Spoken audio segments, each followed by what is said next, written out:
ศไทยให้ความรู้คู่ความสุข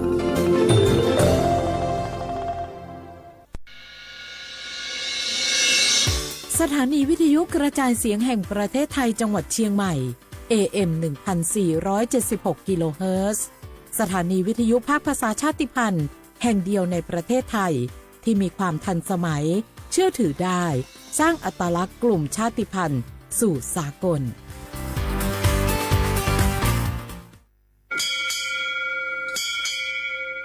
โอโบดะจ้าโอมิชเปอร์เหมอซุงคาปอกว่าย้อจงโอดูธรรมาสถานีวิทยุภาษาชาติพันธุ์แห่งเดียวในประเทศไทยทันสมัยเชื่อถือได้แล้วพบกันที่สวทเชียงใหม่ AM 1476 กิโลเฮิรตซ์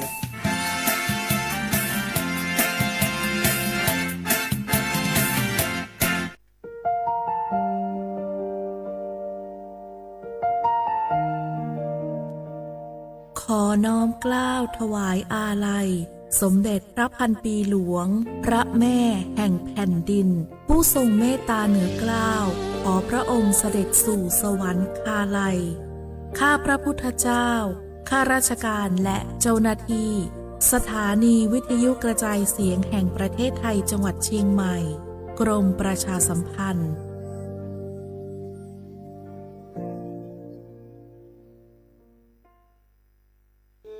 ท้องฟ้ามนสายฝนพรำดังน้ำเนตรทุกทเวทอาลัยหวนให้หาพระมิ่งขวัญดวงใจไทยประชาทะเสด็จสู่ฟ้าสวรรคาลัยน้อมรำลึกในพระกรุณาธิคุณข้าพระพุทธเจ้าคณะผู้บริหารข้าราชการและเจ้าหน้าที่สถานีวิทยุกระจายเสียงแห่งประเทศไทยกรมประชาสัมพันธ์สารคดีแสงเพชรส่องล่าเจ้าฟ้าพัชรกิติยาภาตอนพื้นที่ป่าอนุรักษ์บ้านไลโวสมเด็จพระเจ้าลูกเธอเจ้าฟ้าพัชรกิติยาภานเรนทิราเทพยวดีกรมหลวงราชสารินีสิริพัฒน์มหาวชรราชธิดามีพระเมตตาและมีความห่วงใยต่อประสบกนิกรในพื้นที่ห่างไกลท่ามกลางผืนป่าอันอุดมสมบูรณ์ของบ้านไลโวอำเภอสังขละบุรีจังหวัดกาญจนบุรีพระองค์จึงทรงสืบสานต่อยอดแนวพระราชดำริในการพัฒนาคุณภาพชีวิตของประชาชนอย่างรอบด้านการศึกษาทรงส่งเสริมการเรียนรู้ของเด็กและเยาวชนผ่านศูนย์การเรียนและกิจกรรมพัฒนาศักยภาพเพื่อสร้างโอกาสทางการศึกษาและวางรากฐานที่มั่นคงให้แก่อนาคตของเยาวชนด้านสาธารณสุขทรงสนับสนุนการเข้าถึงบริการทางการแพทย์การดูแลสุขอนามัยและการพัฒนาระบบน้ำสะอาดเพื่อให้ประชาชนมีสุขภาพที่ดีและมีคุณภาพชีวิตที่เหมาะสมด้านอาชีพและเศรษฐกิจชุมชนพระองค์ทรงส่งเสริมการเกษตรที่สอดคล้องกับสภาพพื้นที่การปลูกพืชสร้างรายได้และการพัฒนาผลิตภัณฑ์ชุมชนเพื่อให้ครอบครัวมีรายได้ที่มั่นคงและสามารถพึ่งพาตนเองได้พร้อมกันนั้นยังทรงให้ความสำคัญกับการอนุรักษ์ทรัพยากรธรรมชาติและป่าต้นน้ำอันเป็นหัวใจสำคัญของวิถีชีวิตชุมชน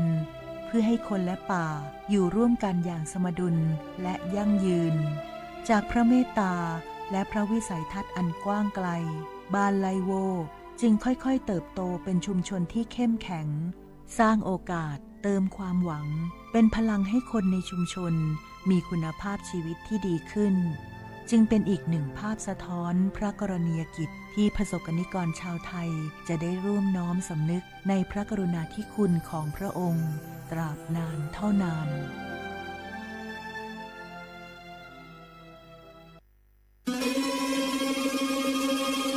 ก้าวสำคัญมาถึงแล้วเจียงใหม่นครหลวงของล้านนาสู่การเป็นมรดกโลกต่างวัฒนธรรมขององค์การยูเนสโกเมืองที่ยังมีชีวิตและมีประชาชนอาศัยอยู่ร่วมกันวันที่ 3-8 สิงหาคม 2569 นี้สภาการโบราณสถานระหว่างประเทศจะลงพื้นที่ตรวจความพร้อมจังหวัดเจียงใหม่ ขอเชิญชวนภาครัฐเอกชนและพี่น้องชาวเชียงใหม่ทุกคนมาร่วมแรงร่วมใจพัฒนาปรับปรุงพื้นที่ทั้ง5ประตู4แจ่งตามแนวคูเมืองและ7วัดสำคัญวัดเจียงมั่นวัดพระสิงห์วัดเจดีย์หลวงวัดพระธาตุดอยสุเทพวัดสวนดอกวัด7ยอดและวัดอุโมงค์ช่วยกันดูแลให้สะอาดงดงามคงคุณค่าสถาปัตยกรรมดั้งเดิมเพื่อต้อนรับการตรวจครั้งสำคัญนี้ร่วมกันร่วมสนับสนุนเจียงใหม่สู่เมืองมรดกโลกต่างวัฒนธรรมโดยสวท.เจียงใหม่สำนักงานประชาสัมพันธ์ที่3กรมประชาสัมพันธ์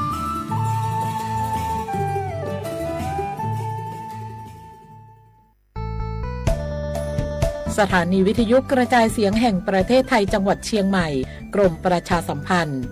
ประกาศรับสมัครบุคคลเป็นลูกจ้างเหมาบริการตำแหน่งพนักงานกระจายเสียงภาษาเมียนจำนวน1อัตราเพื่อเป็นตัวแทนนำข่าวสารร่วมพัฒนาคุณภาพชีวิตชาวเมียนและเผยแพร่วัฒนธรรมท้องถิ่นให้เป็นที่รู้จักผู้สนใจยื่นใบสมัครด้วยตนเองได้ที่งานธุรการสถานีวิทยุกระจายเสียงแห่งประเทศไทยจังหวัดเชียงใหม่ตำบลช้างคลานอำเภอเมืองจังหวัดเชียงใหม่ตั้งแต่บัดนี้เป็นต้นไปสอบถามข้อมูลเพิ่มเติมได้ที่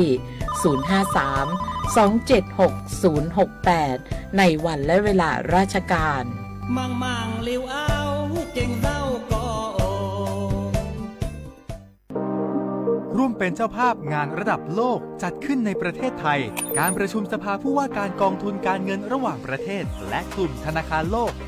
12-18 ตุลาคมณศูนย์การประชุมแห่งชาติสิริกิติ์ด้วยแนวคิดโลกทัศน์ใหม่ของไทยเพิ่มศักยภาพคนสร้างภูมิคุ้มกันในโลกที่ท้าทาย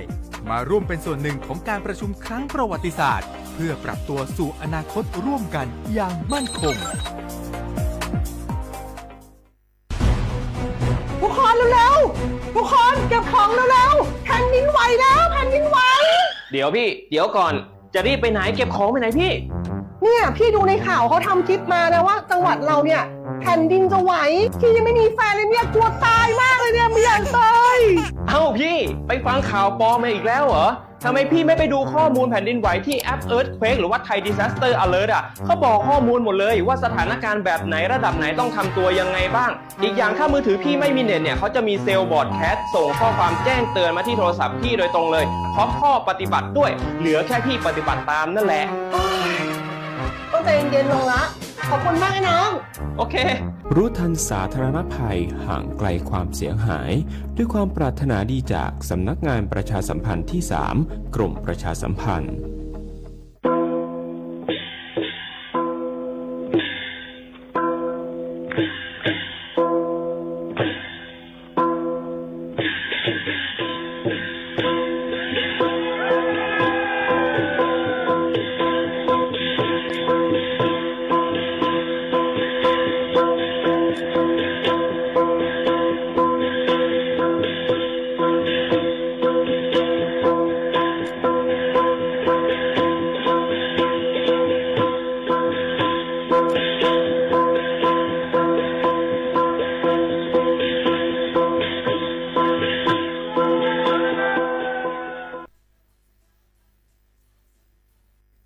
พี่น้องเขาสนใจใครปืนเผาผ่านตั้งห้องเปิดเสียงสวทเก้งใหม่ปั่นตั้งหูห่มปาดังมีดังซื้อถ่อมแจ้งแล้งหลีกว่าไก่ในปื้นตีเจดอนเก้งใหม่กับสืบมาเลยดี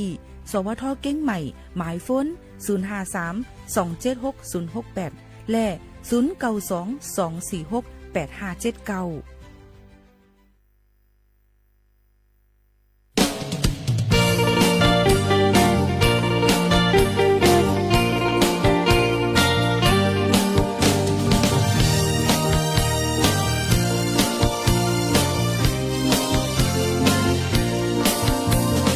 成功忙理想，成功忙理想，冇奔要地那波。马来英哎妈妈妈，马来仔哎妈妈妈，抱呀被thương，抱呀被lối xuống，xứ khâu quay cả bần con cả phiền gần，muôn muôn sư trợ tê môn môn sư trợ yêu hậu ca phiền cần diễn trai tăng ca hóm chơi sư sư sư tăng ca phong cần môn môn môn dùng tàu cần lưu thơอย่าพมเมื่อพมหอมซื้อมูลกาปันกองกาเพลงกันมาเอ้ยมาเดี๋ยวมุนทรงซื้อกาปันกองกาปันกอง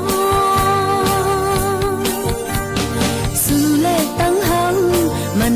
นำใจปืนกล้วยปินปีออกน้องไข่กันพร้อมเพลงเจอกาปันกอง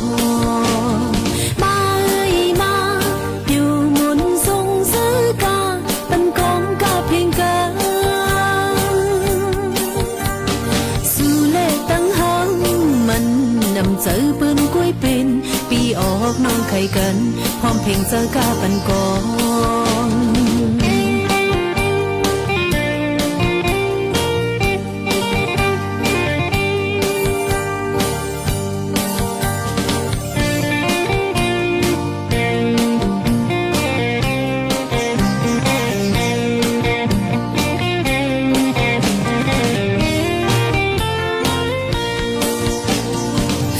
ฟิงทุ่งเฮาสู่ฟิงฟิงทุ่งเฮาสู่มือก่อนอ่อนไม่มาทุ่งฟิงไตเฮาคือไตเฮาทุ่งฟิงเมืองเฮาเมืองไตเฮาไตโลหักแป้งพร้อมกันเป็นแห้งสายเลี้ยงปึ้งเฮาเมือสูงเฮาเมือสูงมาเอ้ยมาเดี๋ยวมนต์ทรงซื้อกาปันกองกาปันกองสู่เลขตั้งเฮามันนำใจปืนกล้วยปินปีออกน้องไข่กันพร้อมเพลงเจอกาปันกองมาเอ้ยมาเดี๋ยวมนต์ทรงซื้อกาปันกองกาเพลงกันสู่เลขตั้งเฮามันนำใจปืนกล้วยปินปีออกน้องไข่กันพร้อมเพลงเจอกาปันกอง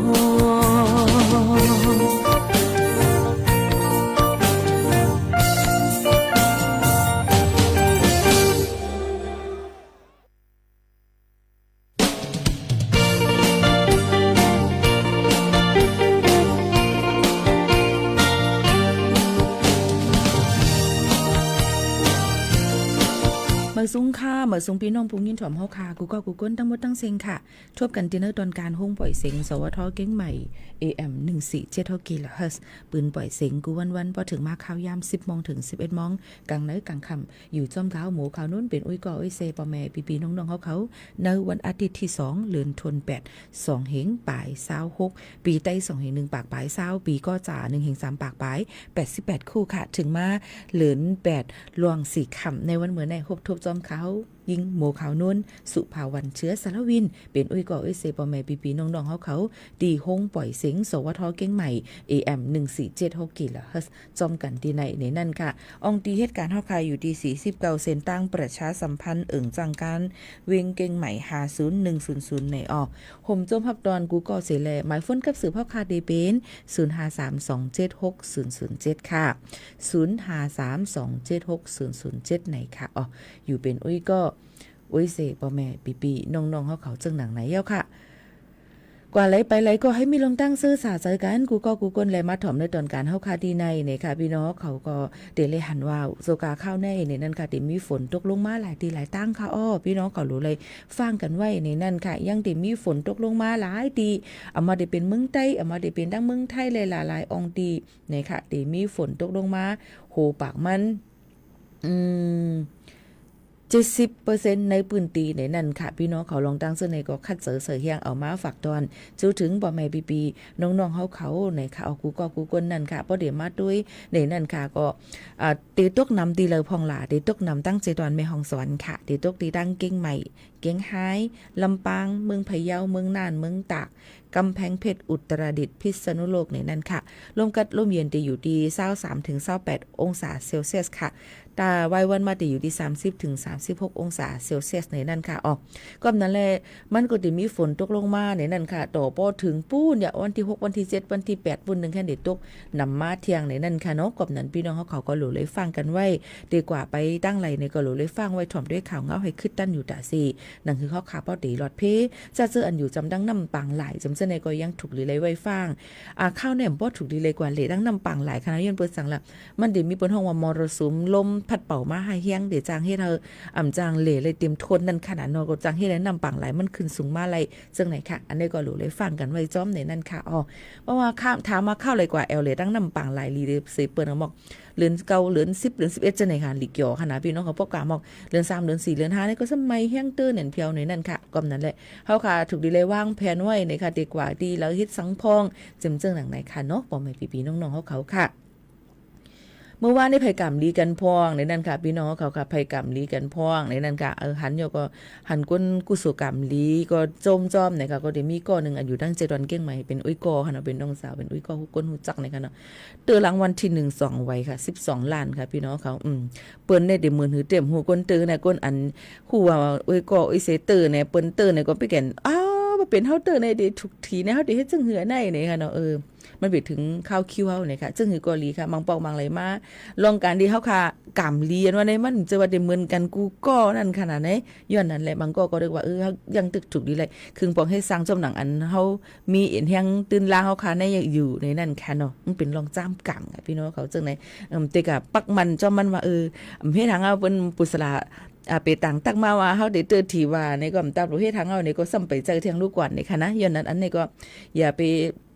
เปิ้งมุมมองกำหลายๆก้อยในนั่นค่ะเนาะกำลีก้อยนี่ค่ะเฮาค่ะก็หลุเลยลงมือคึงปองให้สร้างลองการตั้งลีกุสุก็เฮ็ดตีหลายๆล่ะเฮ็ดไลกูตีค่ะใจรู้ว่าใจรู้ว่าหลุเลยกว่าที่วัดนั้นกวนกึ้นควันนำก้อยเร็วๆกว่าที่นั่นนี่ค่ะลองตั้งอันเฮาวนก้อยก็บางปอกมามันใกล้พิษนี่ค่ะนะใกล้พิษอีสังมันก็ว่าเปิ้นปันเฮาก็ไว้วัดที่นั่นว่าเปิ้นปันเฮาค่ะกว่าตีนั่นว่าเนี่ยเฮาก็ตับลูกกว่าเฮาก็ตับลูกวนอีหังนำกันตีเลยลีนำเสตีไหลก็ใจลีดินนั่นหนองใจเพราะเฮาค่ะก็คนเข้าเห็นนำมันนั่นคุณตาซีในก็อันสู้หูสุขใจได้เป็นเผอค่ะเป็นกวนเฮาในเกหนังเก่าย้อนนั่นแหละหรือเลยมาปล่อยวางในนั่นค่ะโยก็วนลองหลีเฮ็ดหลีกูลองมันก็ตีตื้อเข้มหลีมาหรือสิเก่าในนั่นค่ะอันนี้ก็เอามาฝากตอนจู้ถึงพ่อแม่ปีๆน้องๆเขาเที่ยงลองนึงในนั่นค่ะโยก็ตีตั้งตะเร็วค่ะเนาะพี่น้องเขาค่ะตั้งเจดอนเกียงใหม่ในวันที่1ถึงวันที่3ในก็ได้มีลองดีดังเซ็นทรัลแอร์พอร์ตเกียงใหม่นี่ค่ะเนาะเนี่ยก็ได้มีลองปังป้อยในงานชาติพันธุ์สีสันแห่งล้านนาเนี่ยนั่นค่ะลองปังป้อยเจ้าคือเนี่ยค่ะเนี่ยเป็นลองฟิงไงฟิงทุ่งลองตั้งกินตั้งยำคนนุงตั้งมือจำจะไหนค่ะพี่น้องเขาออนกันกว่าแอลเลกันไล่เนี่ยค่ะเนาะอันนี้ก็เป็นทางหนึ่งลองเอามาฝากตอนถึงพ่อแม่ปีๆน้องๆเขาเจ้าหนังไหนค่ะเนาะพี่น้องเขาค่ะฝากถึงกันทอมอยู่ตีแล้วต้องเลยลือการค่ะเฮ็ดสังอยู่ต้องตักถึงกันไล่ค่ะนะอำเลยมาไล่ทบจำพี่น้องเขาหลายวันอยู่ค่ะย้อนบัวว่ามีลองวันลือหึงนานเนี่ยค่ะเนาะแทงลองนึงก็ซ้ำเป็นน้องว่าเผื่อว่าวันศุกร์มาเนี่ยก็วัดเดี๋ยวมาไลฟ์เลยมาให้พี่น้องเขามาตรงตักกันมาตรงตักจำพี่น้องเขาแทงในซ้ำมีรองว่าถ่ายทอดเนี่ยค่ะ50วันเนี่ยค่ะองค์พาเนี่ยนั่นค่ะเนาะนี่ก็เป็นการให้การตั้งนี้กุศลทางอันหนึ่งเนี่ยมันเปลี่ยนจังไหนค่ะเนี่ยและอำเภอเลยมาหกทบจำพี่น้องเขาอย่าไปพุ่มหายก็ตั้งเลยอยู่เป็นอ้อยก็เสียกันก่อนเนี่ยค่ะมาด้วยค่ะพี่น้องเขาตรงตักกันเขามาตั้งหลายๆพี่น้องเขาตักกันเขามาตั้งหลายๆนะวุ่นแต่ที่ฮักเพอเสียงตอนค่ะปีมูเหมยสุงคาสานั่งจริงเหมยสุงคาพี่น้องไตค่ะใจหนูเวียงเมืองปอนค่ะยินโจมขอบใจใหญ่น้ำค่ะเยอะก็เหมยสุงคาปีมูขาวนุ่นค่ะคุณตาลค่ะ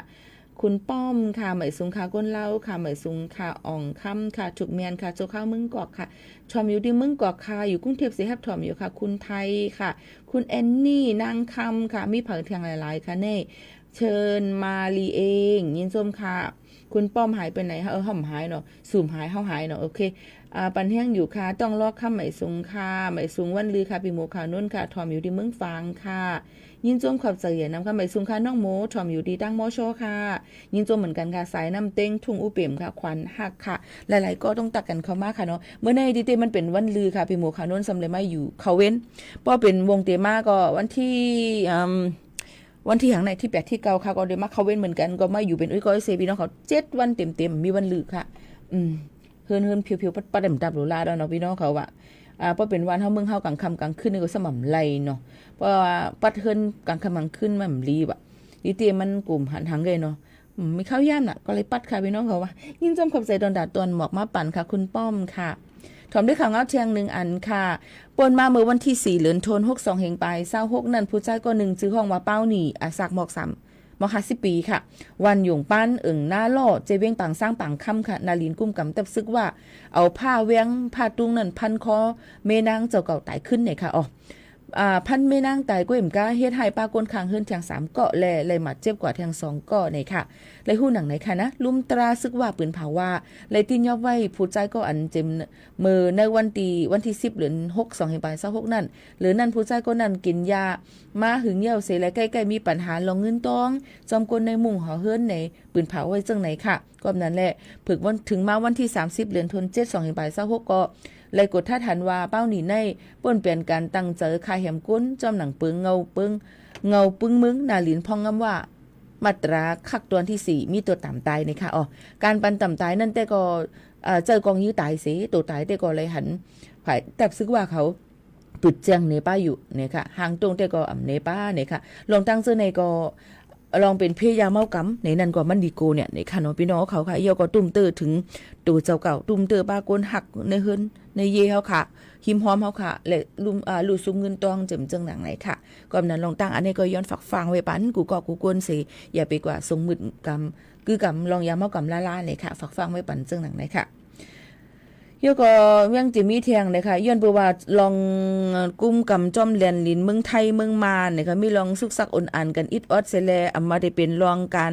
ตียอบลองก้นอันเฮ็ดพิษปักเปิงและมาหากินในเมืองแลนลินในเมืองไทยน่ะเสเผือว่ากำในก้นไทยเขาซ้ำออกมือขายถี่เนี่ยค่ะตั้งเมืองตะคิเล็กนั่นเนี่ยก็ปริมาณเขาก็ตียอบค่ะพี่น้องเขาย้อนนั่นแหละลองตั้งเจอไหนก็รู้เลยฟังกันไว้จอมในนั้นค่ะเปิ้นก็ว่าพิษปักเปิงหมายมีมาตรา16เกี่ยวกับเรื่องการต่อรองในสิเลยขว้างเสวางขายถี่นะคะเข้าตั้งการมีตัวต่ำตกขอ6เดือนถึง1ปีนั้นก็ตีเอสุดมันนั่นจังยาต่ำไหมเงิน50,000แก็บถึง100,000แก็บจึงไหนค่ะก็นั้นในตาเหลียวในตีให้สังก็อยากคันจังเนี่ยนะคะเนาะตีให้ยังก็หรือเลยฟังกันว่าตีอยู่ตีกินตีกว่าตีไปลองนาตีการงานเนาะค่ะเฮ็ดอยู่นั่นนี่ก็เพราะว่ามันฉุกแม่นตับโลกุมหรือเฮสังเพราะว่ามันฉุกแม่นเนี่ยก็ฟังอยู่ฟังกินกันจ้อมเนี่ยค่ะอันนี้มาปันฟังพี่น้องเขาเลยจึงหนังในเนี่ยค่ะเนาะมาด้วยทางอันนึงข่าวดังเมืองไต้ค่ะตีเก็กหลานซึกมันเหนือเส้นตั้งเมืองหนองในวันจริงค่ะตั้งเขาเวงเมืองหนองเมืองไต้ปอจันนั่นตียอบก้าต่างกุนอันเสยขวัญนะคะเมื่อวันที่29เดือนธันวาคม2เฮงไป26นั่นพ้องซึกมันไปกดจัดทัดรถก้าอันลัดกว่าเหนือเส้นตั้งเมืองหนองวันจริงนั่นเสียแหละเลยให้กดทัดก้าโตโยต้าไฮเอ็กสีขาวลำหนึ่งอันลูกที่ตั้งวันจริงกว่าเมืองหนองค่ะพ้องกดทัดนั่นเลยทบหันก้นฮอก้าจื้อห้องว่าใจสวยละอายุ21ปีตีอยู่วันดีเจเว้งสีป้อตัวส่งโคของกุล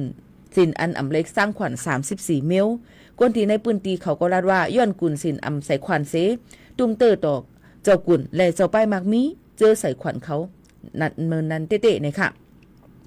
เกี่ยวเลยร้องในเสียก้นในปืนตีเมืองหนองลาตีผู้สื่อข่าวว่าแม่ของว่าป้อกุนสินเจอใส่ขวัญเข้ามานำไหนตุ้มเตอร์ป้ายมักมีในปืนตีกวยกาหนังฮือเตตุ้มเตอร์ต่อก้นต่อส่งนั่นก็ลีกดทัดให้เพ่งเป้งอยู่เนี่ยค่ะอันถูกลิงยอบก็กุนสินใส่ขวัญนั่นแต่ก็อยู่จอมปักเปิงมันในนั่นค่ะก็นั้นแหละลองตั้งเจอในก็มันตุ้มเตอร์หลายลองหลายฝ่ายในนั่นค่ะนะนี่ก็มาฝากตวนจุดถึงกันเที่ยงกำหนึ่งในนั่นค่ะโจกาเตลือเฮลือเจอในนั่นค่ะย้อนฝากไว้ปันในนั่นค่ะพี่น้องเขาค่ะใจเต็งไหนวินในนั่นค่ะพี่น้องเขาเอาแอบเงินเนี่ยค่ะแอบเงินแล้ววัดไหวฮอลโลทอก้าไหวกับโต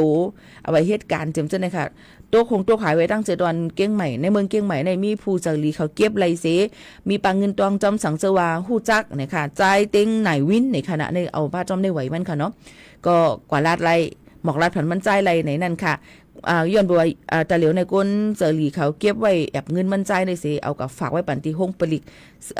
ลิตตีด่างจังผึกเนี่ยค่ะโรงพักจังผึกค่ะเนาะอันนี้ก็กว่าเอาหลักฐานเสียกว่าย้อนขึ้นไหลเสียหลายค่ะเนาะลองวัดลองไว้แล้วก็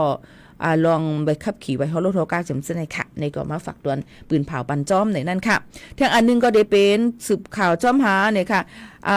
หายกว่าเมื่อวันที่14เดือนธันวาคม2ปลาย26เย้าในนั้นค่ะดีตั้งแม่สวยลอยจ้างนะคะมาเหตุการณ์3ก้อนะคะเนาะก็อันเป็นชื่อห้องว่าแม่นายมานนะคะอาศัก35ปีนางสาอาศัก18ปีใจเหลินอาศัก18ปีเนี่ยค่ะเลยย่าเจ้าหน้าที่ตีนยอบกว่าที่ตั้งลอยจ้างแม่สวยเก้งไห้เนี่ยค่ะโยก็เขาอยู่จัดที่เขาอยู่ที่น้ำหมอคำอึ่งกาลี่นะคะเอาพี่น้องเขาในก็เผื่อว่าฮู้เย้าในสืบจ้อมหาสมาเปิ้นเมื่อส่งถึงจ้อมแดนดินตั้งเมษายเย้าก้วยกับอำจังกับสืบหาไผเซก็สังเจอว่าผู้เลยเผยทั่วพันฮู้จักมักจื้อในนั่นอันเป็นแม่นายมานนางสาใจเหลินในนั่นค่ะวันเกิดน้ำหมอคำกาลี่นั่นในก็ให้กับสืบมาตีนางหลู่อยู่ที่ดังกรุงเทพนะคะอ๋อหมายฝน0950979219 0950979219ในนั่นค่ะในก็ออกมาฝากตวนให้เลยถ้าพูดจำกันในจอยปืนเพปืนเผาปันกันจ้อมในนั่นค่ะพี่น้องเขาฝากตอนทุกถึงกันเจ้าหนังไหนค่ะหรือใจถ่อมด้วยธรรมตรากันอิดอวดค่ะเมื่อได้เป็นวันอาทิตย์เฮาได้เลยถ่อมธรรมตรามายุดยาเจอมาเฮ็ดให้เฮาค่ะเสือกัดใจเย็นเขียนมาในนั่นค่ะมาถ่อมจำกันอันนี้ใครเลยสั่งก็หลู่อันนั่นนะคะเป็นเตียบไว้เตเลว่าเหือเตเลจักต่อไว้อันปอดมันก่อนนะคะอำไปสู้โตนะคะเนาะก็ถ่อมตัวอิดออดก่อนนะคะนี่ก็ว่าใครเลยสั่งก็หลู่อันนั่นนะคะเป็นเจ้าเนี่ยหน้าเฮาคาฮ้อไว้สืบถ่อมค่ะ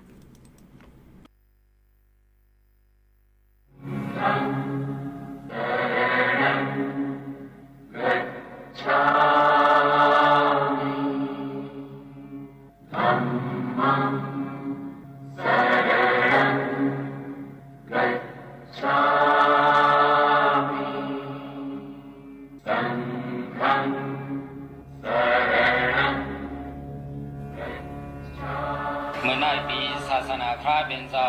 2 5 ปาก50 ใบ4 วาษาปีได้2 ปากใบ4นี้ปีก็สาเฮง3 ปาก72นี้เลินเก่าลัดไผ่ไต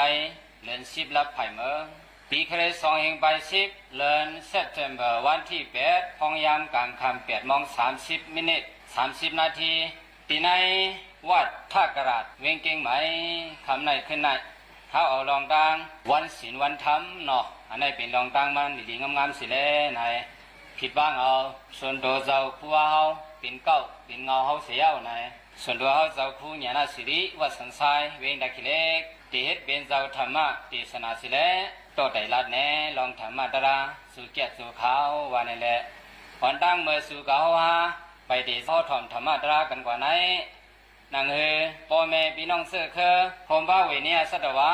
31คงตะมดังเสงบ่ได้ไล่กัดไล่เย็นไล่มนไล่เสือจอมสู่เก่าหานะ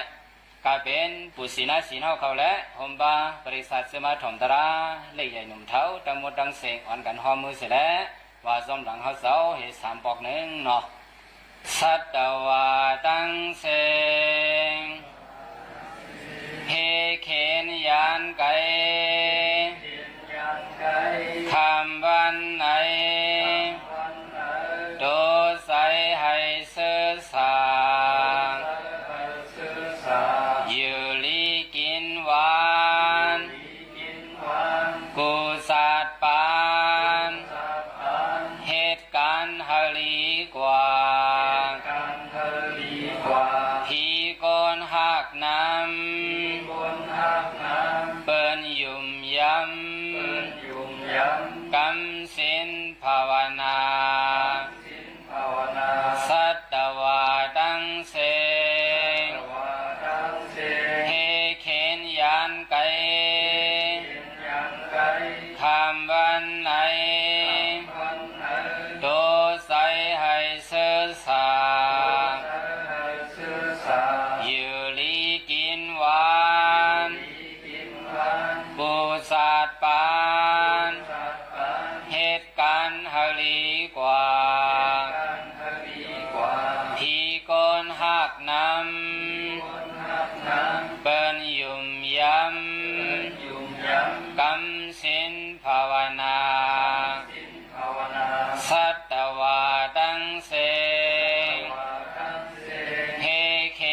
สามปอกสาธุสาธุสาธุ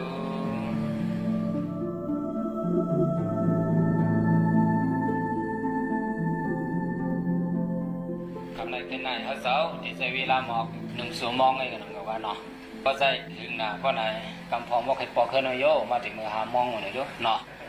คำไหนเป็นไหนหูโคตราเขาเจ้าตีต่างกันว่าใครไล่สังก็หลูหมอหลูอันนั้นว่าซึ่งไหนวะบอกมีออกเขาเจมเล็กเจมหนุ่มตะโมดังเสงคำไหนเป็นไหนหูโคตราเขาเจ้าตีต่างกันว่าใครไล่สังก็หลูหมอหลูอันนั้นว่าซึ่งไหนวะจังเข้าใจอ่ะหูพรนะถ้าเห็นที่พวกดันเขตลูกน้องก็ละหรือเราครัวเอาคอนโปก็โย่ไหนแปลตีในวัดทักกลาเท่าในกรณีเพราะว่าถึงมาวันที่12ว่าไหนที่มีตั้งอยู่ตั้งการอันห้องว่าซองสลักในนั่นเนาะอันนั้นจะเป็นพี่น้องเขาปอดตกปอดห้องซะไหนบ่อย่างยินนะว่าหาระขอความมันว่าสลักกันว่าไหนเนาะมันเหมือนซึ่งน่ะเขาห่างเห็นโคดุโคตานเขามาเสียแล้ว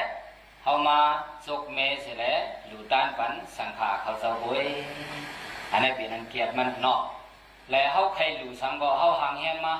โคดุโคตานเขาน่ะเขาได้เตรียมเมเตรียมหนังปัดมันเสร็จเสียแล้วสังขาเขาเจ้าอันเขาผิดปังมาเสียแล้วก็เขาเจ้าสิมาจกกันเนาะปารามีพาเถิดเงียกันก็ตีเงียกันวันนั้นน่ะนะเจ้าเสียอันยามเฮ็ดการลิกุสุมานำในก็ตีญาเมอันดีๆนั่นน่ะเจ้าเสื้อยามเฮ็ดการลิกุสุมานำว่าไรก็ตีญาอันต่างๆอย่างๆนั่นน่ะเนาะอันนั้นบอกว่าซองสลากว่าไหนว่าอันนั้นปัญหาเป็นเจ้าก็มีน่ะเนาะสลากะปัตตาในสลากันสุกเมสิเลดูดานว่ามีสิมือปัญหาเป็นเจ้ามาคนก็อันไทยการลิกุจัดอุปาในก็ไหนลิไลหมอดูดานซองสลากเดี๋ยวเราหมอลูตันอันนี้ซุกเมในเสด็จลูตันปันว่าสังใครการดีอ่ะจะมาถ่อมตราคำนั้นเจ้าคำตักสิงในคำบอกใครการดีเขาถามได้นะเขาติดก็รู้นั่งหือกรรมสู้กรรมเขาอันตกเตรียมก็ดีขึ้นเยอะมาอันเลี้ยวก็นั่งหือก็เตะสืบดีกว่าเที่ยงนั้นคือว่าวัดทักกลาดอ่อนหัวน้ำนาเสด็จเตะเฮ็ดปังลูตันก็นั่นแหละนั่งคือก็ได้ไล่เข้าห้องดูด้านซ้อมนั่นวันนั้นแค่ตะวันกันมาสิกรรมในย้อนป่องเขาอันดังเนาะเลขคำในขึ้นได้ในซึ่งหนังเขาเสาหลัดมาเมื่อไก่นั่นยาวโหโคดาราเขาว่าไก่โคนั่นใครไล่สังก็ดูหมอดูอันนั้นว่าจำถามด้วยกลางใจเขาหรอใครไล่สังไหนใครไล่สังก็ดูหมอดูอันนั้นว่าในพระเป็นเจ้าโหไว้ในใจเจ้าเนี่ยน่าสิริมาโหไว้เนาะสังฆาอันว่าน่ะขึ้นสิบขึ้นเฮียนเอานำความสั่งสอนศาสนาพระเป็นเจ้าเสด็จปาน10 ปาน10 ห้อ10 ล้าเทได้ไหนสังหอดถึงมาสูตรสัตว์ปานเฮายามพองหมู่เหลียวไหนกูเอ๋นะในเกี่ยวเลยลองอันว่าใครไล่สังก็ลูหมอลูอันไหน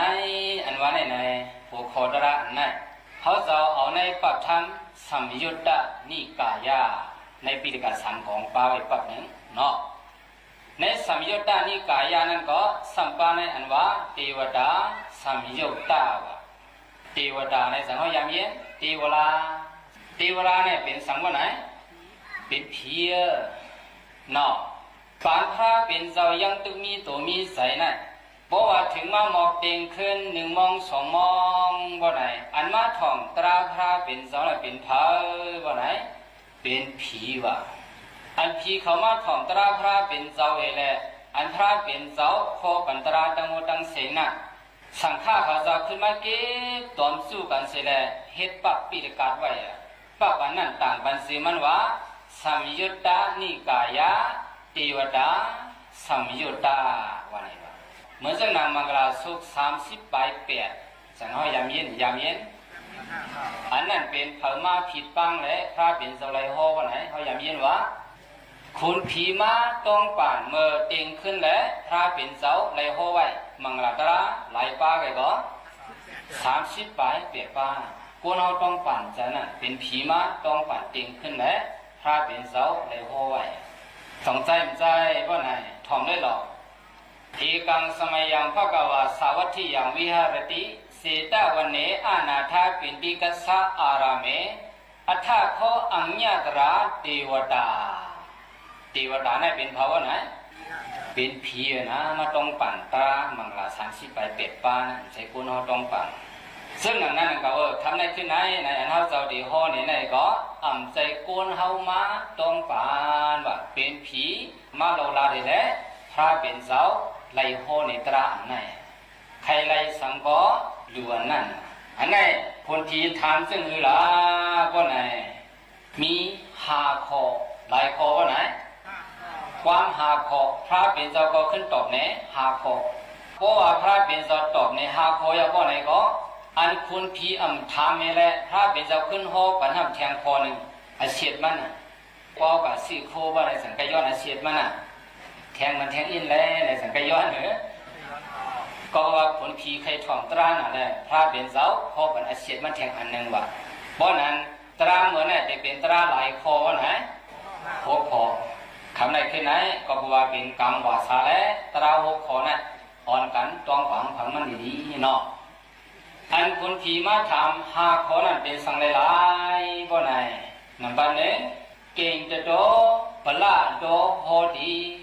ความปาดีพระเป็นเจ้าเฮาดีค่ะถึงกว่าจัดเลยปานเลยก็บ่ว่าใครมีอินแห้งอยู่กูจัดกูปานน่ะเฮาขาดได้รู้สังดีค่ะนับบัดนึงได้เป็นอินแห้งว่าเป็นสังไงก็อินแห้งว่าคนเฮาได้บ่มีแห้งบ่ไหนสังเดสังเหตุการณ์สังว่านังเหตุเหตุการณ์อะไรกูสัมเชียนเปิงไหนโลสังบ่ไหนโลอินแห้งคนผีมาทำพระเป็นเจ้าถึงกว่าจัดเลยปานเลยก็เพราะว่าใครมีอินแห้งเตรียมทนตาสีบ่ไหนเฮาขาที่ได้อยู่สังดีค่ะคำในข้อทวน2คนผีขึ้นถามแท้เกณฑ์จะโดติวันหน้าโดพระเป็นเจ้าดีค่ะถึงกว่าจัดเลยปานเลยก็บอกว่าใครมีหางมีผังอยู่กูจัดกูปานน่ะเขาขาดได้อยู่สังดีค่ะนับปัน2น่ะสังไงก็หางผังว่าเป็นพลังใครหางดีแนวซิน่ะยกมือก้อนหนึ่งดูก้อนใครหางดีน่ะมีผังเหรอเพราะว่าเป็นก้นบ่ไหนใครเป็นก้นมีหางมีผังก็คุณผีมาถามพระเป็นเจ้าบอกใครมีหางมีผังบ่ไหนจะได้อยู่สังดีค่ะกำในข้อทวน3คุณผีขึ้นถามแทงเก่งจะโดสุขะโดโหดีพระเป็นเจ้าดีค่ะถึงกว่าจัดเลยปานเลยก็บอกใครมีตูใจ2เปิง2ปักกัดเย็นเสื้อสาดาสีไหนเขาขาดจะได้อยู่สังดีค่ะนับปัน3น่ะเป็นสังไงก็กัดเย็นเสื้อสาจังใครไล่สิงตัวเราเอาใครกูก็ตัวก็ใครกัดเย็นเสื้อสาใจก็ใครกัดเย็นเสื้อสาอันนี้คุณผีมาทำพระเป็นเจ้านับปัน4เก่งจะโตโหติสักคู่โตพระเป็นเจ้าดีค่ะถึงกว่าจัดเลยปานเลยก็บอกว่าใครมีหมากตาหังดีอำนั้นก็ใครมีเงียนปัญญาให้ภายในเขาขาดอะไรอยู่สังดีค่ะนี่ว่าหมากตาก็เฮาหังดีปัญญาก็เฮาภายสังใครไล่เพราะนั้นเขาขาดอะไรอยู่สังดีค่ะมีหลายข้อยาวคนที่มาถามน่ะฉีข้อยาวเนาะมันมาถามหลายข้อไกลโบราณเมื่อไกลน่ะ5ข้อคือแทงหลายคือแทงข้อเนี่ย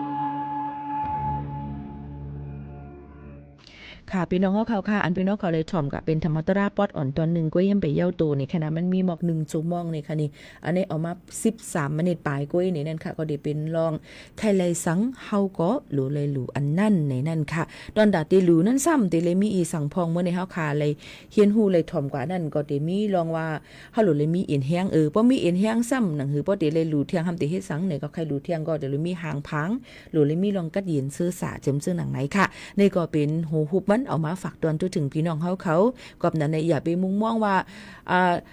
หลูยาวว่าห้ามติอะไรขึ้นตั้งหมดตั้งเสียงเนี่ยก็ซ้ำไปเจอแทงรู้ก่อนนะคะเพราะอยู่หลูเลยเจอเจตนาสถาเฮาค้านั่นเนี่ยก็อำใจว่าติเจียวหาตินานหาเนี่ยมันก็อำหืออำนั้นมันก็ติปอกพุทธมีมาลองหลีๆดอนตาเฮาค้านั่นอยู่ในให้วนไว้จึงหนังในนั่นค่ะพี่น้องเขาค่ะยก็มาด้วยแทงในนั่นค่ะพี่น้องเขาข่าวเงาแทงอีดออดในค่ะมีอีสังแทงหลาในข่าวเงาดีกว่ามีน้ำเฮียงเนี่ยในค่ะเอามาลาดป้อมสุดอ่ำเสียงเอาหลายลวงหลายอันฝากเตือนถึงปอแม่ปีน้องเขาดีในนั่นในค่ะเนาะยก็อย่าลืมในนั่นค่ะย่ำพองตะเหลียวก็เป็นข้าวคิ้วอันดีฝนตกลงมายก็ลองก้นหายก้นมือก้นนำเลิงหรือเลยฟังกันไว้จ้อมในนั่นค่ะลองพิษเพียกกัน5ลองเฮ็ดให้กัน5เต็มจะในก็มีนำลึงเนี่ยในค่ะฝากฟังไว้ปันกูก้นตั้งหมดตั้งเสียงให้ฟังอยู่ฟังกินกันจ้อมในนั่นค่ะฝากตอนจุดถึงพี่น้องเขากูวันๆซึ่งหนังไหนเย้าค่ะปอแม่ปีน้องเขาค่ะเย้าก็พอเดี๋ยวมาด้วยนะคะเฮียงการเมืองมานเจออะไรตียอบส่งเมื่อขึ้นนั่นเลยหับทำการซึกตั้งมาแน่ตั้งกลยิงในกลใจค่ะนะนี่ก็ข่าว MPA เขาเตรียมรัดไว้ว่าย้อนปือว่าหับทำการซึกมันนั่นเสก้นเมืองมานอ่อนกันไปซอนจูเมืองไทยตั้งนำตั้งหลายกำไรผายเจ้าหน้าที่ไทยเขาซ้ำตียอบไรค่ะก้นเจออันนำถูกแมนจ้อมเปิงเมืองไทยเสส่งปอกจูตั้งพักดูแลลิ้นเนี่ยจับและจำเจมยิงใจเลยถูกซึกมันขึ้นตียอบเฮ็ดซึกเหมือเทียงในค่ะนะกอบนั้นแล้วก็ในปืนตีลัดตีผู้สื่อข่าวเขาไว้ว่าเฮียงการเมืองมันเจอถูกบริกไทยส่งปอกขึ้นตั้งหลานเดียนลิ้นจับกิกหลานระน้องเมืองไทยอันติดจับเวงเกาะ2ตึงตะนาวสีแลหลานพระรา3สู่ต่างเมืองยังเผิกนั่นผายซึกมันเอาก้าหลวงไปหับเอาเจียมยิ่งเจียมใจอาถรรมาตียอบขึ้นก้าเขามดค่ะกอบนั้นเลยลองตั้งเจ้าในก็เตเลยว่ามันผายนึงก็มือป่นมาหลายๆเลยนั่นเจ้าหน้าที่ไทยเขาก็หาลำตียอบแห่งการเมืองมันเจออ่ำเข้าจ้อมหนังตั้งการจ้อมเจตวนระน้องเมืองตากสุราษฎร์ธานีสมุทรสาครในต่างเจตวนเฮาแห่งค่ะพ้องเจ้าหน้าที่ปริกไทยเขาตียอบแห่งการเมืองมันและเย้าก็เจออ่ำเข้าตั้งการส่งปอกมือขึ้นนั่นลุกซึกมันนะคะเจอตายนาซึกก็น้ำย้อนนั่นเลยซึกมันในตียอบป้าผู้ยิ่งหับทำการซึกเมืองมันจ้อมในค่ะอ๋อในก็เดี๋ยวเลยฟังกันไว้ในค่ะเนาะพี่น้องเขาค่ะเฮาเหตุการณ์จำหนังปักเปิงหมายมีแล้วก็เฮ็ดว่าเฮ็ดไว้ถูกแม่นจำหนังปักเปิงหมายมีเสียมกาฟังอยู่ฟังกินกันในนั้นค่ะเพราะว่าส่งปอกมือขึ้นยาวในถึงเป็นที่ย่อมว่าส่งปอกมือขึ้นในโกจังกว่าย่าเป็นซึกลูกเฮ็ดซึกมานจังหนังในค่ะอ๋อก็ได้แลย้อนบ่ว่าซึกมานก็ติยอบตั้งยิงตั้งใจหับทำการซึกใหม่เสเมืองเหมือนตั้งส่งกว่าตายเอาในก้นหนุ่มอ่อนกันไม่เจอหนังนั้นเสอยู่ที่เจ้าหน้าที่ปริกไทยและหมู่จุ่มจัดจึงลุงฟ้าเขาก็รีกดทัดด้วยลองห่มลมก้นเจอถูกส่งปองเมื่อขึ้นเทียงอยู่นั่นขนาดเนาะในก็ติเลยว่าเป็นลองอันนึงที่มันไม่เจอยามพองแต่เหลียวก็เปิ้นยังออกกดแจดกดทัดและตียอบแห่งการยันเมืองเหตุการณ์พิษปักเปิงใหม่มีเหตุการณ์อำเมียนตีเมียนตั้งมีวัดไว้จึงจะในก็คือใหญ่ๆอยู่อันนั้นก็หลุฟังกันไว้จ้อมยก็เทียงลองนึงก็ลองสมเจอวัดไว้อันป้อมสมเจอวัดไว้จือเปิ้น5จึงจะในก็เปิ้นก็อย่างหักเต็บพันเป็ดเงาหักมานั่นเสสืบเอาจอมกว่าเทียงอยู่ในนั่นค่ะนี่ก็เป็นเทียงลองหนึ่งดีเฮาขาหลูเลยฟังกันไว้สังเจอว่าเฮ็ดถูกเมียนก็อำตับลูกกูสังนั่นค่ะนะเนาะในคาราดไว้อยู่ดาสิเพราะว่าถูกเมียนอำตับลูกกูสังในนั่นค่ะยก็ปลิกไทยปืนเผาในข้าวตั้งวันที่9ถึงวันที่27เดือนธันวาคมวงเหลียวในกวยก้นเมืองไทยปัดปื้นถูกหลอกเหรียญตั้งออนไลน์มีกว่าหมอก5เหง7ปากปลาย16ปอก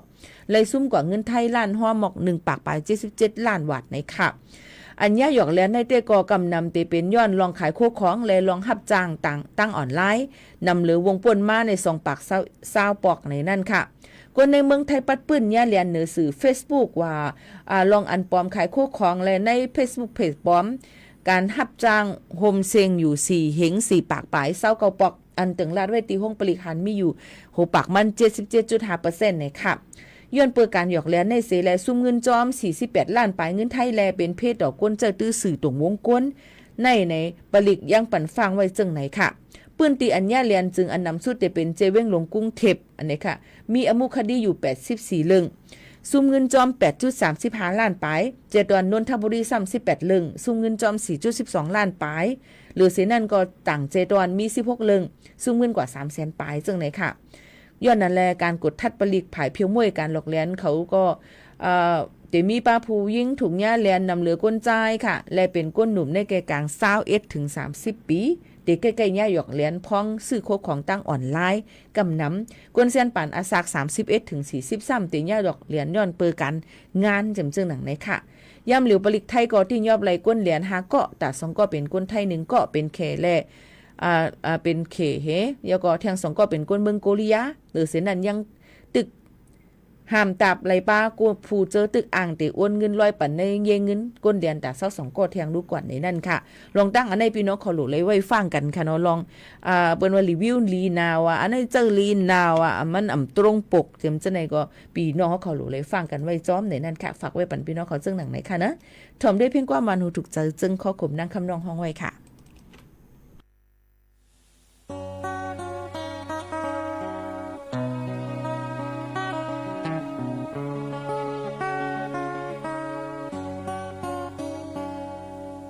ทางตีปินก็หักเจ็ดจางตังตีกุยทุบงาคนเป็ดเลนเอานางเฮ็ดเป็นควันตั้งนั่งจัดบ้านอ่อนมันปีเจอคำเมินเงือก็คำว่าเย้าตั้งหักนางยุ่งเจอสีป้อตั้งจัดบ้านตั้งมูดเย้าป้าตั้งแห่งทำเต้นขึ้น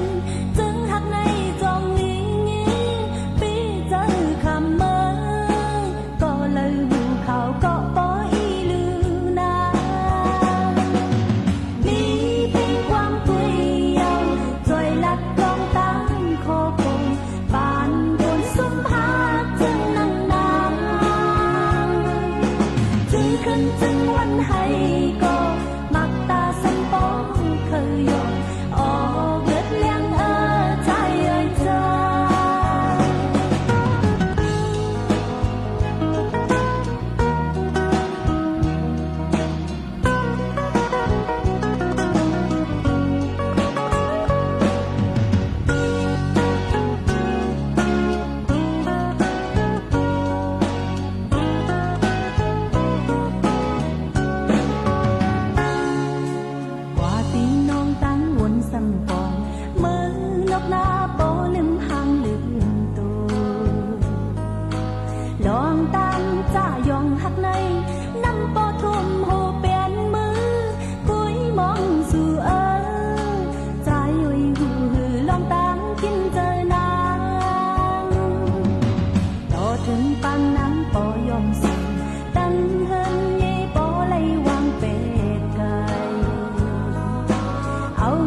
ค่ะพี่น้องเฮาเขาค่ะถอมที่ตั้งห้องปล่อยเสียงจำกันที่ในฝากตอนทุถึงลุงปาหน้าอาปู่หมอนคิงนายปีน้องๆเล็กหนุ่มเท่าใจยิง3ปาน7แสนค่ะกูก็กูตีที่แลยินถอมเสียงห้องปล่อยเสียงเฮาค่ะเอามาติดด้วยตั้งไลฟ์หันปากวนจัดรายการเอามาติดด้วยตั้งเรดถอมตั้ง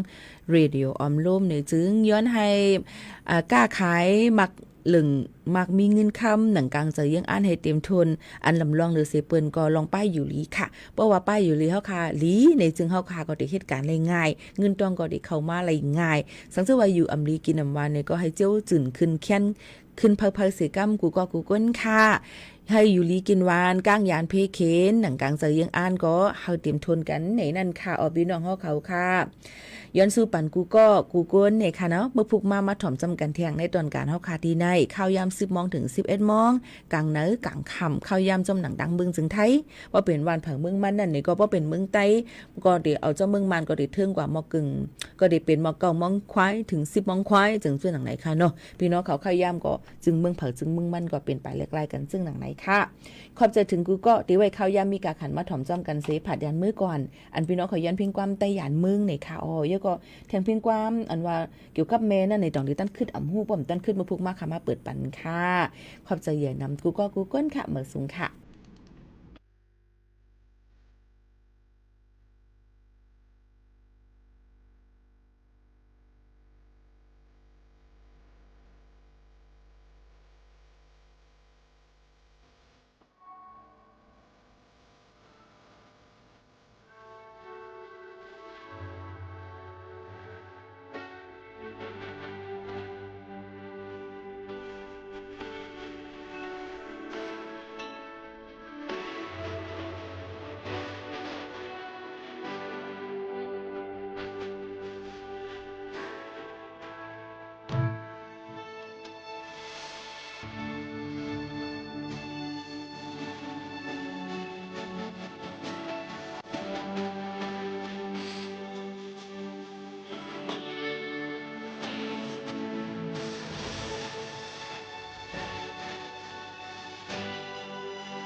ผมยกระดับโครงข่ายทางหลวงนำเสนอแนวทางบางระกรรมโมเดล